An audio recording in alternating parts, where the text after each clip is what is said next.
Imagine a tiny island nation with no natural resources, a history of colonial rule, and a future that seemed destined for mediocrity.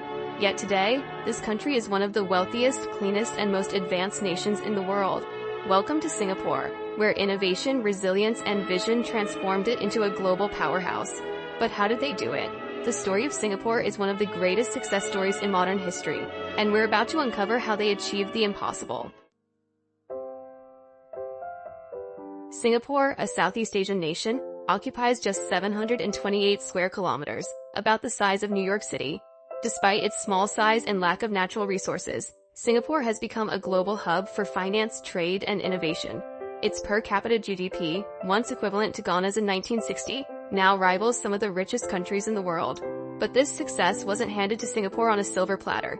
The country faced tremendous challenges: high unemployment, racial tensions, overcrowding, and no clean water supply. It was expelled from Malaysia in 1965, forced to stand on its own. Many doubted its survival. So how did this tiny nation rise against all odds to become a beacon of modernity and efficiency? In the 1960s, Singapore was a struggling backwater. The island was heavily dependent on trade, but lacked industrial infrastructure.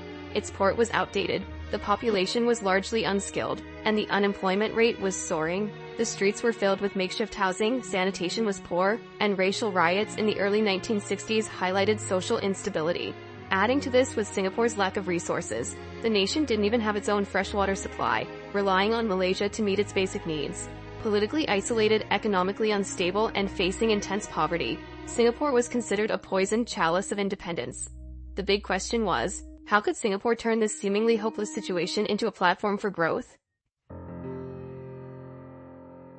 The turning point began with its founding prime minister, Lee Kuan Yew. A pragmatic leader, Lee believed that survival depended on turning Singapore into a thriving economic hub. His vision was clear: invest in human capital, establish political stability, and build a strong economy.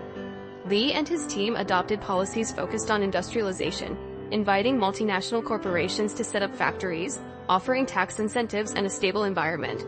Recognizing its geographical advantage, Singapore developed its port into one of the busiest in the world, turning the nation into a logistics hub. Singapore's urban transformation is legendary. With slums dominating much of the island, the Housing Development Board launched an ambitious plan to provide affordable, high-quality public housing. By the 1970s, thousands of Singaporeans moved into clean, modern apartments. Housing wasn't just about shelter. It was integrated with schools, hospitals, and community centers. The government emphasized home ownership, fostering a sense of pride and belonging among citizens. Moreover, Singapore pioneered city planning. Green spaces were preserved, skyscrapers coexisted with natural landscapes, and efficient public transportation made the city one of the most livable in the world. As Singapore didn't stop at industrialization. By the 1980s, the nation shifted its focus toward high-value industries like electronics, petrochemicals, and banking. Today, it's a global financial hub, home to the Singapore Stock Exchange and numerous multinational banks. Key milestones in this journey included the development of Changi Airport, which opened in 1981 and became a symbol of Singapore's ambitions, consistently ranked as one of the best airports globally. Singapore also signed over 25 free trade agreements, making it one of the most open economies in the world. In recent decades, Singapore has invested heavily in technology, becoming a leader in artificial intelligence, biotechnology, and urban solutions.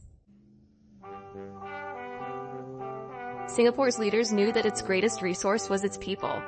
The government invested heavily in education, emphasizing STEM subjects, bilingualism, and critical thinking. By creating a workforce skilled in advanced technologies, Singapore attracted companies looking for highly trained professionals.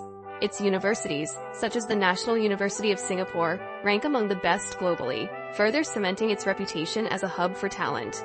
One of Singapore's most defining moments was the reclamation of Marina Bay. Once an underdeveloped waterfront, it was transformed into a world-class financial and recreational district, symbolizing the country's ability to innovate. Marina Bay Sands and the iconic gardens by the bay now stand as global landmarks, showcasing Singapore's transformation. This project was more than aesthetic. It proved Singapore's commitment to long-term planning and sustainability. Singapore's story is a masterclass in resilience, vision, and strategic planning. From a struggling nation to a global powerhouse, it proved that small size and limited resources are not barriers to success. Instead, they can be opportunities to innovate. Today, Singapore is not just a hub for finance or trade, it's a model city for urban planning, environmental sustainability, and multicultural harmony. It shows us what's possible with strong leadership, careful planning, and the determination to succeed. What do you think about Singapore's incredible journey? Are there lessons other nations can learn from this success story? Let us know in the comments below. If you enjoyed this video, don't forget to like, share, and subscribe to Scene Mastery for more incredible stories from around the world. And as always, thank you for watching. We'll see you in the next video.